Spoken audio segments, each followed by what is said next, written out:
సదహా ఎందుకు సంపదను పెంచుతుంది? ఇది వినడానికి విరుద్ధంగా అనిపిస్తుంది. ఇస్తే తగ్గాలి కదా, కానీ ఇస్లాం చెబుతుంది ఇస్తేనే సంపద పెరుగుతుంది. ఎందుకంటే సదహా డబ్బును కాదు బరకత్ను పెంచుతుంది. ప్రవక్త వారు చెప్పారు, సదహా వల్ల సంపద ఎప్పుడు తగ్గదు. నువ్వు ఇచ్చినది నీ పాపాలను తొలగిస్తుంది, నీ రిజ్జకు రక్షణగా నిలుస్తుంది, నీకు ఊహించని మార్గాల ద్వారా తిరిగి వస్తుంది. ఖురాన్ చెబుతుంది, మీరు ఏదైనా అల్లా కోసం ఖర్చు చేస్తే అల్లా దానికి బదులు ఇస్తాడు.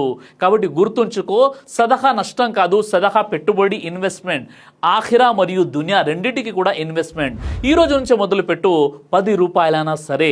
సహీ ముస్లిం హదీస్ నంబర్ 2588, ఖురాన్లోని సూరే సబా సూర నంబర్ 34 ఆయత 39.